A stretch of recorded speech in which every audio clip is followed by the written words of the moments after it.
असं त्यांच्या वकिलांनी ओरडून ओरडून किंचाळून सांगितलं. बेंबीच्या देठापासून त्यांचे ज्येष्ठ वकील ओरडत होते. कोर्टाने याबाबत कुठलंही लक्ष घातलं नाही. कोर्टाने दुर्लक्ष केलं. त्यांच्या वकिलांनी ओरड केली म्हणजे खडसवलं होत नाही. खडसवल्याचा अर्थ जर कोर्टाने काही त्याच्यावरती उपचार काढले असते तर त्याला खडसवणं म्हणतात. जरा मराठीचं थोडंसं अत्यल्प ज्ञान असू शकतं, कारण का ते ज्येष्ठ लोक आहेत, मोठी लोक आहेत. आणि होय, मी शाहू फुले आंबेडकरांचा वारसदार आहे आणि एका विचारावर टिकलोय. तुमच्यासारखा गोळवळकरांच्या हेगडेवारांच्या मांडीवर नाही जाऊन बसलो. विचार घट्ट आहेत, घट्ट. असे शाहू फुले विचार, असे विचार मुठीत बंद करून मागे नाही फेकले. आणि इथे गोळवळकर आणि हेगडेवार असं नाही करत मी. तेव्हा बोलताना जरा ते शाहू फुले आंबेडकर वगैरे जरा तुम्ही आता बोलू नका. आता गोळवळकर हेगडेवार असा विषय काढत जा. आणि सर्वोच्च न्यायालयात काय झालं हे वकिलांकडनं ऐकायचं नसतं, तिथे उभं राहायचं असतं. आणि कोर्ट काय म्हणतं ह्याला महत्व असतं. तुमचा वकील ओरडून माझं नाव का घेत होता. मला आज अभिमान वाटतोय की तुमचा वकील 5 मिनिटं माझ्याबद्दल बोलत होता की जितेंद्र आव्हाड हाच चेहरा आहे, जितेंद्र आव्हाडच बोलत असतो, जितेंद्र आव्हाडच करत असतो, जितेंद्र आव्हाडच करत असतो. तुम्हाला जळी स्थळी काष्टी मीच का दिसतो.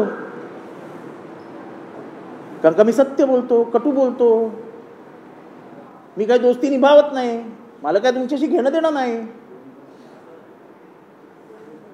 आणि हे शाहू फुले आंबेडकर हिंमत असेल तर नाव घ्या ना.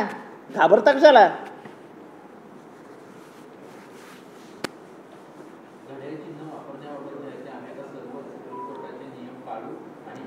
आम्हाला त्याच्याशी काही घेणं देणं नाही.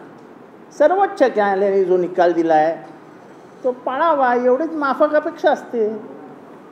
तुम्ही काय सर्वोच्च न्यायालयापेक्षा मोठे नाहीत एवढंच आमचं म्हणणं आहे. आम्ही काही संभ्रम वगैरे निर्माण करत नाही. तुम्ही जर पहिल्याच ट्विटमध्ये म्हणू शकता की घड्याळ चिन्ह आम्हाला मिळालं तर संभ्रम तिथे आहे.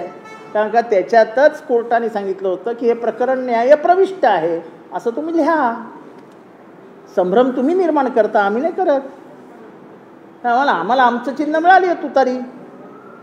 आमचा बाप त्याच्या बाजूला आहे.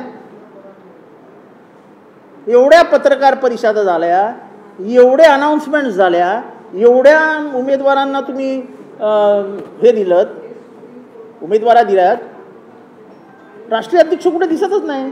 कारण का राष्ट्रीय अध्यक्षांनी सांगितलेलं आम्हाला 12-14 जागा मिळतील, त्याच्यातल्या 11 निवडून आणू. जागा किती मिळाल्या. एक रायगडची जी शरद पवार आणि जयंत पाटलांच्या सहकार्यामुळे निवडून आली होती. एक मिळाली बारामतीची, ती त्यांची स्वतः पत्नी आहे. एक मिळाली उस्मानाबादची, ती BJP-कडनं आली आहे, म्हणजे ते धाराशिव. आणि चौथी कुठली मिळाली आहे आठवत पण नाही हो.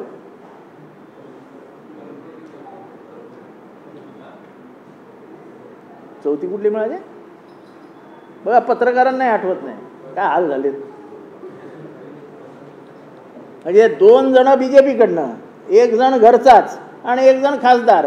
आणि म्हणे आम्ही तरुणांना उमेदवारी देऊ. लहान किती वर्ष अशा मोठ्या मोठ्यांनी पक्ष चालवायचा. बस झालं ना, घरी बसा ना, आम्हाला तरुणांना पक्ष द्यायचा आहे. त्यांचा कुठला तरुण आला. सगळे उमेदवार 60 वर्षाच्या वरील आहेत. एक तरी 40च्या आतला उमेदवार दिला का. एक तरी 50च्या आतला उमेदवार दिला का. 14 सीट मिळवणार होते, त्यातले 10 निवडून आणणार होते. काय झालं. अख्ख्या राष्ट्रवादीचा बट्ट्याबोळ केला स्वतःच्या स्वार्थासाठी. कार्यकर्त्यांचं वाटोळं केलं त्यांच्या आयुष्याचं, त्यांच्या करिअरचं. स्वतः मात्र सुखात आहेत. कोणाला खासदार व्हायचं आहे, कोणाला आमदार व्हायचं आहे. पहिली ऑपॉर्च्युनिटी होती तरुणाला खासदारकी देण्याची, ती दिली 68 वर्ष असलेले प्रफुल्ल पटेलांना. का नाही दिली तेव्हा 40च्या एखाद्या माणसाला. बोलगेवढे लोक आहेत, बोलगेवढे.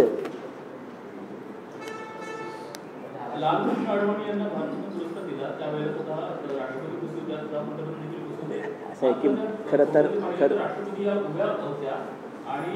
खरं तर फारच दुर्दैवी गोष्ट आहे की एकतर पहिल्यांदा ठीक आहे, लालकृष्ण अडवाणी हे विचारांनी त्यांचं कधीच जमणार नाही. त्यांनी जे बाबरी मस्जिद आणि राम मंदिराच्या प्रकरणात दुहेरी भूमिका घेऊन देशाचं नुकसान केलं त्याबद्दल त्यांच्यामध्ये आमच्यामध्ये मतभेद कायम राहतो.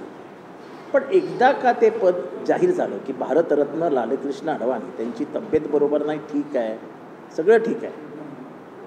खरं तर भारतरत्न हे तिथे बोलवून दिलं जातं आणि तेव्हा स्टेजवर फक्त राष्ट्रपती असतात आणि त्यांचा स्टाफ असतो. तुम्ही बघा कुठल्याही याचं म्हणजे मागचे काय तुमच्याकडे असतील ना, काय त्याला म्हणतात आर्काईव्समध्ये, तर बघा एक राष्ट्रपती इथे उभा असतात आणि बाकी सगळे इथे खुर्चीवर बसलेले असतात. ज्येष्ठ नेते, उपराष्ट्रपती, सगळे सभापती, अमुक तमुक सगळे पहिल्या रांगेत बसलेले असतात. असं कधीच होत नाही की तिथे पंतप्रधान जाऊन बसले. तेव्हा पहिल्यांदा असं दिसलं की राष्ट्रपती द्रौपदी मुर्मू, श्रीमती माननीय द्रौपदी मुर्मूजी त्या उभ्या होत्या. लालकृष्ण अडवाणीजी ठीक आहे, ते बसलेले आहेत, त्याचं कारण ते खूप क्षीण झालेले आहेत आणि त्यामुळे त्यांना अधिकार आहे, त्यांचं वयही तेवढं आहे. पण आपले माननीय पंतप्रधान पण बसलेले होते आणि आपल्या मुर्मूजी उभ्या का? ती आदिवासी आहे म्हणून का? ती स्त्री आहे म्हणून? तुम्ही त्यांना पार्लमेंटच्या उद्घाटनाला बोलवलं नाही. कोणतरी साधू बोलवले ज्यांचं नाव अख्ख्या भारतातले एकालाही आठवणार नाही. मला वाटतं की ज्या माणसांनी ह्याला त्या महाराजांना बोलवलं होतं ते कोणते काय ते करत होते ना तिथे पूजा बिजा. तुम्ही कुठल्याही चांगल्या कार्यक्रमाला जे राष्ट्रीय कार्यक्रम राष्ट्राध्यक्षांनी म्हणजे राष्ट्रपतींनीच करायला पाहिजे त्यालाही तुम्ही त्यांना बोलवलं नाही कधी. त्याचं कारण एकच आहे, तुम्ही मनुस्मृतीचे वारसदार आहात आणि म्हणून लिहिलेलं स्त्रीचं वर्णन, स्त्रीच्या चारित्र्याचं वर्णन, आज स्त्रीचं समाजातलं स्थान आजही तुमच्या डोक्यात कायम आहे. आणि त्यातल्या त्यात ती आदिवासी म्हणजे वर्णव्यवस्थेतली शेवटची, म्हणजे ह्या उच्चवर्णीयातील तिला बाजूला नाही उभी करणार. आणि सगळं दिसतं ना या फोटोत, सगळं स्पष्ट झालं. खरं देशाची माफी मागायला पाहिजे. एका राष्ट्रपतीचा अपमान हा या देशाचा अपमान आहे. She is the first citizen of the country. ही या देशाची पहिली नागरिक आहे. केवळ ती स्त्री आहे आणि आदिवासी आहे म्हणून तिचा अपमान कराल हे भारताला शोभणारं नाही.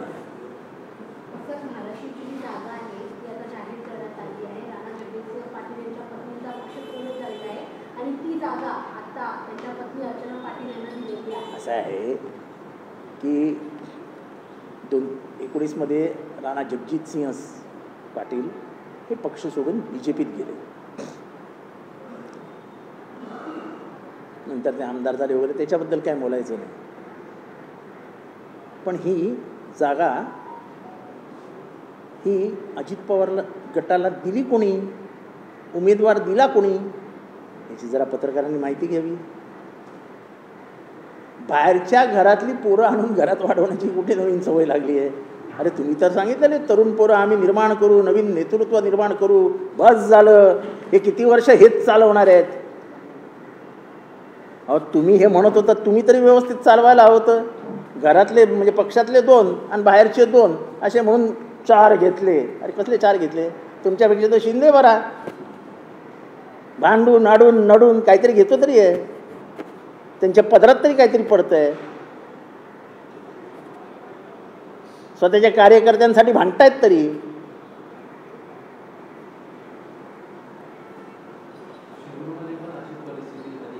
हा शिरूर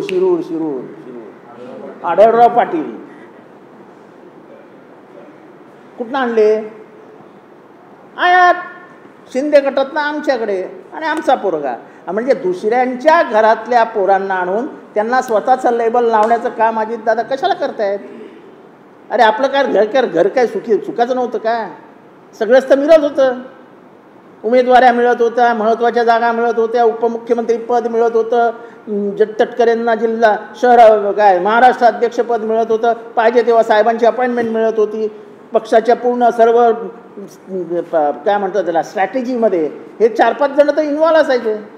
साहेब ऐकायचं कोणाचे? फक्त तटकरे, मुंडे, आपले अजितदादा, दिलीप वळसे पाटील असे 4-5 जण बसून तर अख्ख्या पक्षाचा निर्णय घ्यायचे. मग एवढं सगळं चालू असताना हे पत्रावळीवर जाऊन बसण्याचं कारण काय होतं? पंचपक्वानांच्या ताटावर बसलेले जाऊन पत्रावळीवर बसले आणि 2 उमेदवार स्वतःचे, ते पण एक स्वतःची बायको, एक आमदार म्हणजे एक निवडून आलेला खासदार आणि बाकीचे उधार.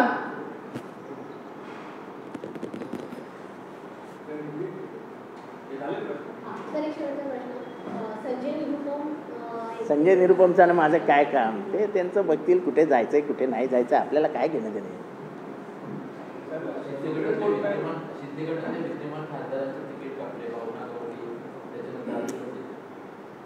बघा, दुसऱ्याच्या घरात आपल्याला काय चाललंय मला बघायचं नाही. मी अजित पवार गटाबद्दल का बोलतो तर अख्ख्या पक्षाचं वाटोळं करून टाकलं. स्वतःच्या महत्त्वाकांक्षेसाठी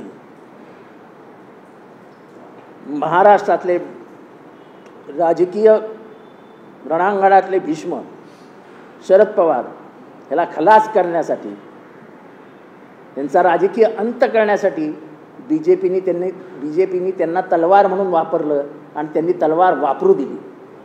हे दुर्दैव आहे. आपल्याच माणसावर वार करताना हे एका वेगळ्या अँगलने आपल्याला वार करायला सांगतात, हे त्यांच्या लक्षात आलं नाही. शरद पवारांना संपल्याशिवाय जातीवाद्यांना महाराष्ट्रात स्थानच नाही, हे एवढं कळलं नाही आजपर्यंत. आणि म्हणून तर मी म्हणतो, इथे एकीकडे वेगळे वार, दुसरीकडे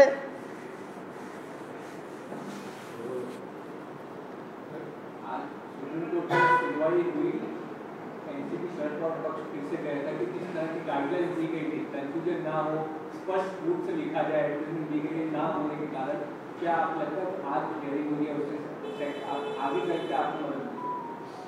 देखो, आज भी उन्होंने स्पष्ट किया कि हमने पहले ही ऑर्डर दे दिया है, उसका इस्तेमाल किया जाए. मैंने पूरी ऑर्डर तो पढ़ी नहीं है, लेकिन ये स्पष्ट है कि उनको कुछ रिलीफ नहीं मिला है और उनका जो उन्होंने डाले था पिटीशन वो डिस्पोज ऑफ किया. अनाउंस हो रही है अजित पवार जाकर में रचना पार्टी को दिया गया है, इस तरह का ट्रेंड आप देख रहे हैं. सीट अनाउंसमेंट में जो सीटें अभी एनसीपी रिपोर्ट मिल रही है, ट्रेंड इस तरह का है, तो सीटें मिल रही है अजित पवार सेक्शन को.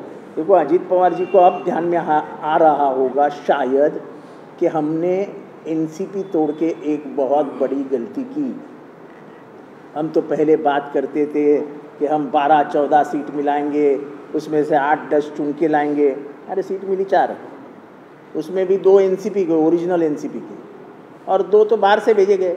अर्चना पाटिल बाहर से आई है और अडल राव बाहर से आए, तो 2 सीटों पे खुश है वो. मुझे मालूम है झूठ बात नहीं करते अजित पवार, आके कैमरा के सामने बोले कि मैं खुश हूँ, नहीं बोलेंगे. देखो ना, कोई पत्रकार परिषद में वो दिखते हैं.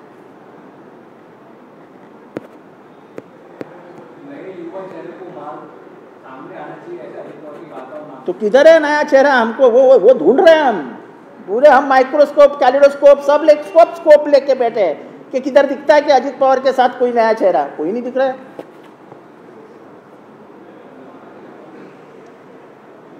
यानी पूरे कार्यकर्ताओं का सत्यानाश करने का काम अजित पवार ने किया, हमारी जिंदगी खराब कर डाली.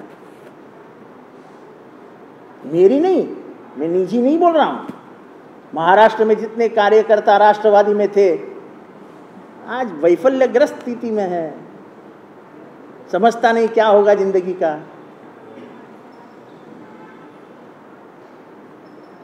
और शायद शर्म के मारे वो प्रेस कॉन्फ्रेंस में भी नहीं आते अनाउंस करने के लिए कुछ. उनको भी दुख होता होगा, मैं समझता हूं, लेकिन अजित पवार जी को ये आज समझना चाहिए कि दूसरे के घर में जाके तुमको अच्छा खाना नहीं मिल सकता. जब तुम यहाँ पे थे तो कभी मटन मिलता था, कभी चिकन मिलता था, कभी श्रीखंड मिलता था. उधर जो मिले वो खा लो.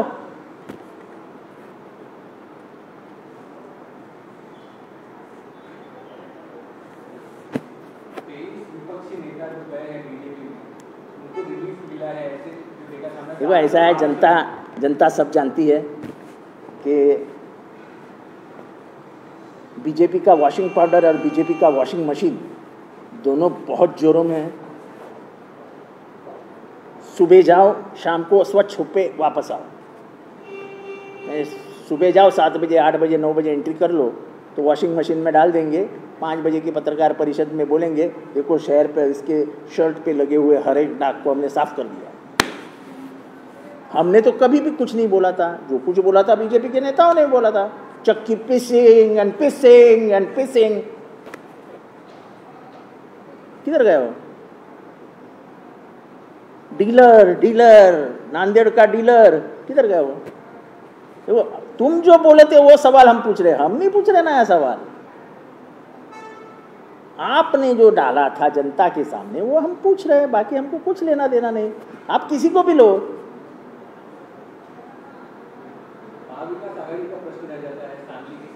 कोई चिंता मत करो, चुनाव बहुत दूर है, बाकी सब सीटों पे फाइनल हो गया है, सांगली भी फाइनल हो जाएगी, कोई चिंता मत करो। आप महायुति की चिंता करो, 5-5 जगह पे उनके झगड़े चालू है, हमारा एक ही जगह पे चालू है, तो हम छोटे भाई है, कम है, जरा उनसे जरा जाके पूछ लीजिए। तुम्हारा हमारा ही तो तरफ क्यों ज़्यादा ध्यान रहता है? बीजेपी चाहती है महाविकास अघाड़ी टूट जाए चुनाव से पहले, उसमें अगर सीटों की ऐसी मिसअंडरस्टैंडिंग रहेगी तो कहीं ना कहीं बात बिगड़ सकती है। बीजेपी क्या चाहती है, हमको क्या करना है, वो क्या चाहती है, हम क्या चाहते हैं, दैट इज इम्पोर्टेंट। वो क्या चाहते हैं that is not at all important.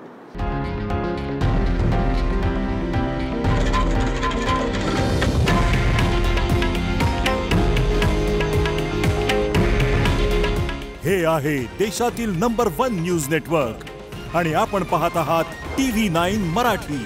काळजी तुमची, हित महाराष्ट्राचं।